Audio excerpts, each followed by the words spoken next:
नमस्कार साथियों, मैं विक्रम शर्मा स्वागत करता हूं आपका कम्युनिकेशन स्किल्स के भाग 10 में। और इस भाग में हम जानने वाले हैं संचार का विजुअल मतलब दृश्यात्मक तत्व के बारे में।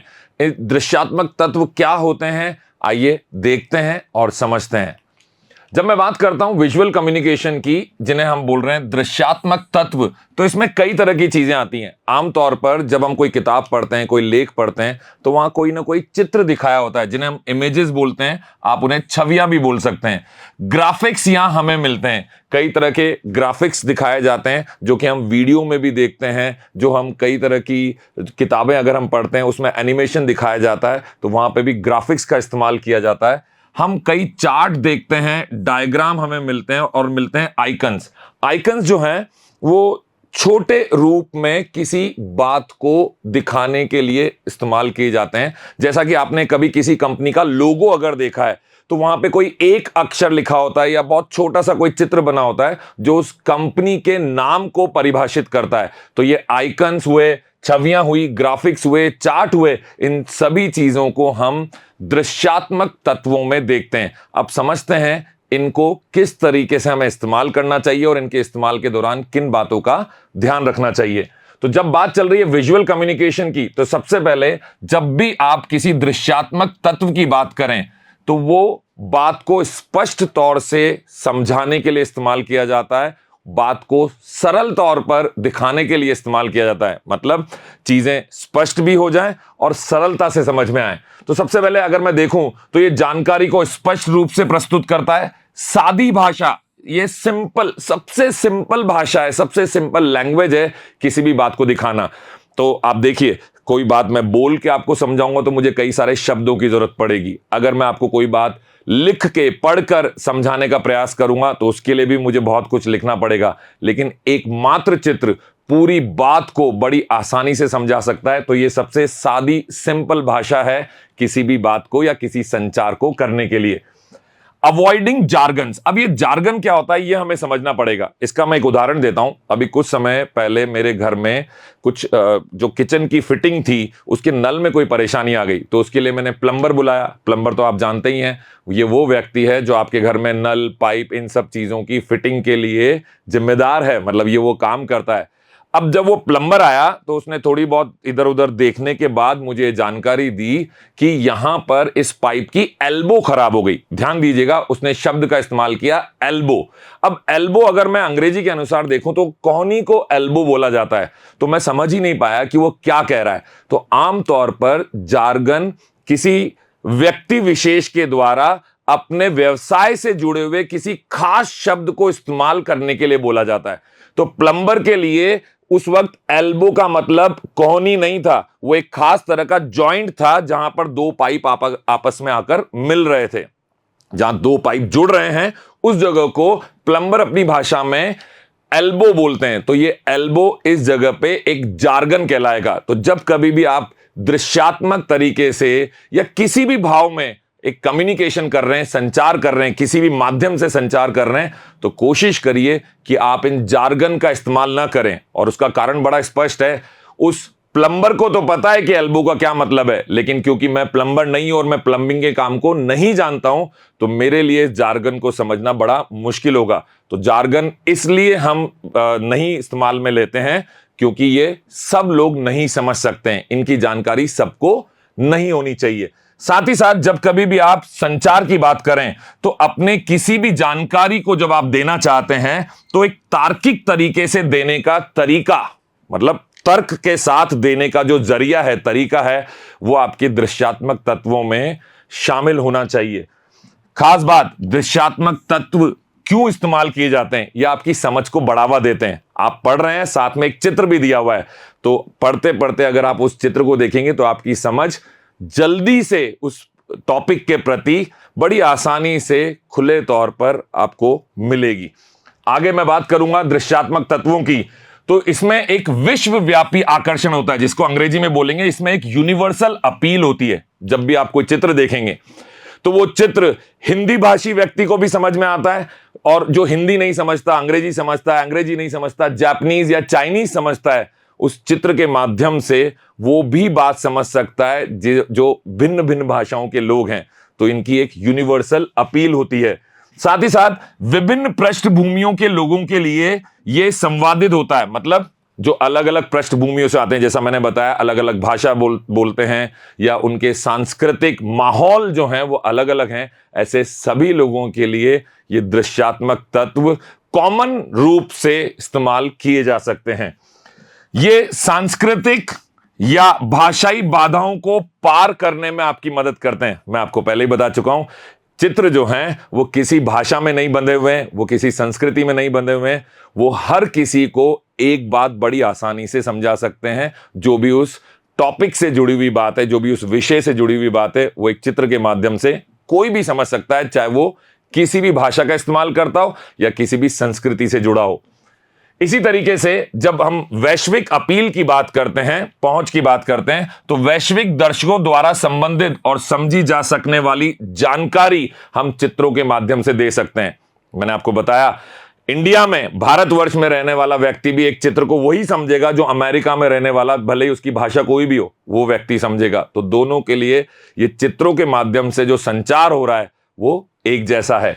दृश्यात्मक तत्व और क्या कार्य करते हैं संचार में, चलिए इसको समझते हैं। तो अगर मैं बोलूं दृश्यात्मक तत्वों के बारे में, तो ये हमें एंगेजमेंट बढ़ाने में मदद करते हैं, साथ ही साथ ये अटेंशन भी बढ़ाते हैं।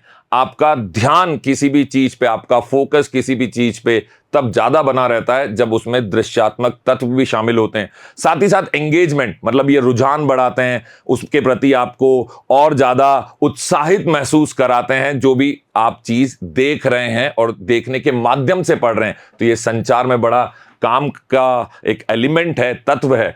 याद रखिएगा, ये रुचि को बढ़ाते हैं, आपको आकर्षित करते हैं, जो भी पढ़ रहा है देख रहा है उसको आकर्षित करते हैं, ध्यान बनाए रखने में मदद करते हैं। साथ ही साथ ये इंटरैक्शन को भी, जिसको अंतरक्रिया कहते हैं, उसको भी प्रोत्साहित करते हैं। इतना ही नहीं, ये आपकी भागीदारी को भी बढ़ा देते हैं। जब भी कोई चित्रों के माध्यम से आपको कोई मैसेज भेजेगा, कोई भी संदेश आप तक पहुंचेगा, तो वो आपकी भागीदारी को बढ़ाता है, आपके इन्वॉल्वमेंट को इंक्रीज कर देता है।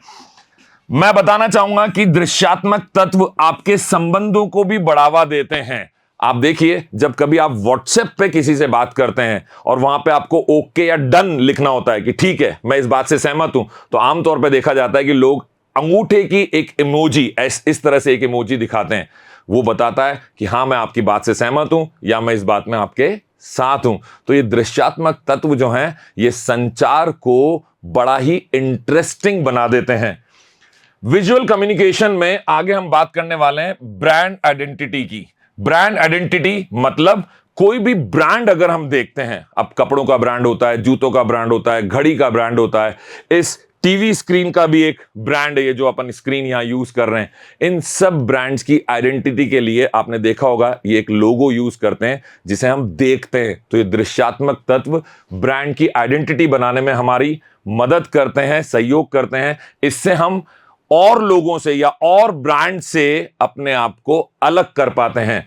तो ये आपका एक नया ब्रांड बनाता है, ब्रांड मूल्यों का प्रतिनिधित्व करता है, ब्रांड को पहचानने में मदद करता है। अब आप देखिएगा, कई बार अगर आपने कोई टीवी में कोई ऐसा एडवर्टाइजमेंट देखा है जिसमें मात्र आपको कोको कोला का एक बोतल दिखा दी जाए, तो उससे आपको पता चल जाता है कि ये कोल्ड ड्रिंक की बात कर रहे हैं। तो यहां पे ब्रांड आइडेंटिटी क्रिएट हो रही है। अगर मैं LG लिख दूं तो आपको पता चल जाता है कि ये LG इलेक्ट्रिकल अप्लायंसेज, जो टीवी, फ्रिज, इन सब चीजों को बनाते हैं, उस कंपनी की बात चल रही है। तो ब्रांड आइडेंटिटी क्रिएट हो रही है। ब्रांड जो है वो व्यक्ति को सही मैसेज पहुंचाने में भी एक मदद करता है, और ये भी हम दृश्यात्मक तत्वों के माध्यम से करते हैं। साथ ही साथ ये आपको अपने प्रतिस्पर्धियों से अलग होने में भी मदद करता है, ताकि लोग आपके और आपके प्रतिस्पर्धी के बीच में फर्क महसूस कर सकें। और ये सब कैसे होगा? दृश्यात्मक तत्वों के माध्यम से। एक खास चीज है, आपने देखा होगा स्टोरी टेलिंग आजकल, जिसको कहानी सुनाना कहते हैं, ये बचपन से भी बड़ा प्रचलित था। हमारी दादी नानियां भी हमें कहानी सुनाया करती थी, पर वो बोल के सुनाती थी। धीरे धीरे जब टीवी का प्रचलन बढ़ा तो कहानियां दिखा के समझाई जाने लगी या सुनाई जाने लगी। और समय के साथ जब हमारे हाथ में मोबाइल पहुंचे तो बहुत सारे कहानियां, छोटी छोटी रील्स जिनको आप कहते हैं, वो भी एक कहानी के माध्यम से ही आपको कोई मैसेज देती हैं। कभी वो आपका मनोरंजन करती हैं, कभी वो आपका ज्ञान बढ़ाती हैं।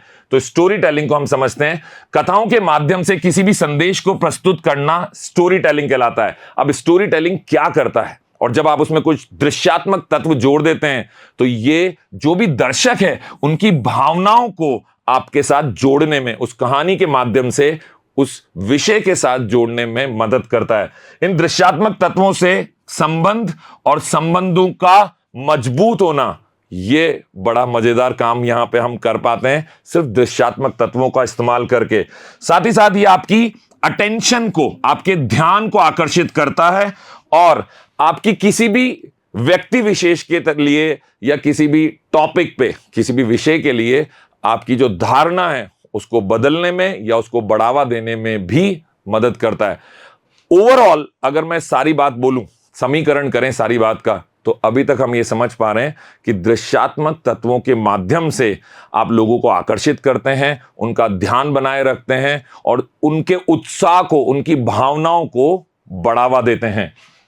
विजुअल कम्युनिकेशन में जब बात चलती है स्टोरी टेलिंग की, तो ये आपके सोचने समझने का, किसी भी चीज के बारे में आपके सोचने की जो शक्ति है, जो आपके परसेप्शंस हैं, जो आप किसी परिप्रेक्ष्य में बात करते हैं, उसको एक सही आकार देता है और आपके व्यवहार पर भी गहरा प्रभाव डालता है, इन्फ्लुएंस करता है।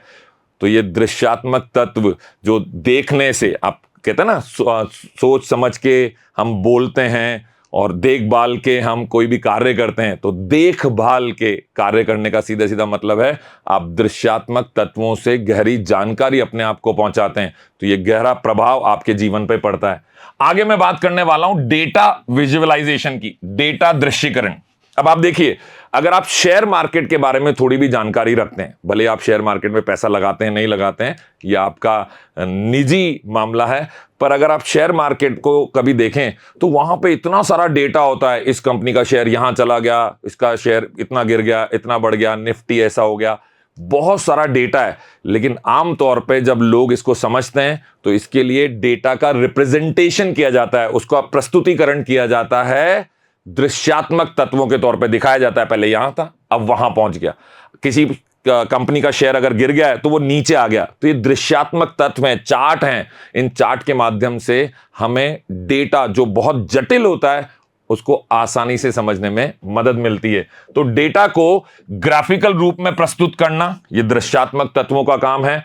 जटिल डेटा जो है, ये जटिल डेटा बड़ी आसानी से आपकी समझ में आ जाए, ये भी हम दृश्यात्मक तत्वों के माध्यम से करते हैं। साथ ही साथ ये आपको निर्णय लेने में भी, क्योंकि जब आपको दृश्यात्मक तत्व दिखाए जाते हैं, जो आप देखते हैं, उससे चीजें जब आसान लगने लगती हैं तो आपको निर्णय लेने में सहायक हो जाती है ये दृश्यात्मक तत्वों से पेश की गई कहानी या कोई भी जानकारी।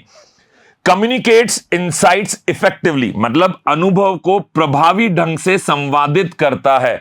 कोई भी बात आप किसी को बताना चाहते हैं, अपना अनुभव किसी के साथ साझा करना चाहते हैं, तो ये दृश्यात्मक तत्व उस काम को बड़ी मजबूती से करते हैं। विजुअल कम्युनिकेशंस में जब हम बात करते हैं प्रवृत्तियों और पैटर्न के त्वरित पहचान करने की, तो ये भी आप दृश्यात्मक तत्वों के माध्यम से ज्यादा प्रभावी तौर से कर सकते हैं।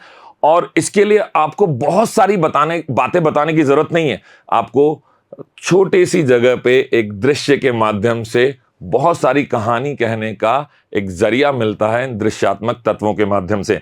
तो अगर आप एक अच्छे संचारक, एक अच्छे कम्युनिकेटर बनना चाहते हैं, तो सिर्फ बोलना ही कम्युनिकेशन का हिस्सा नहीं है। जैसा हमने अभी तक सीखा, बोलना, लिखना, सुनना, देखना और दिखाना, जिस भी चित्र के माध्यम से, ग्राफ के माध्यम से आप किसी बात को, किसी संदेश को किसी को देना चाहते हैं, ये सब आपके प्रभावी कम्युनिकेटर होने में मदद करते हैं।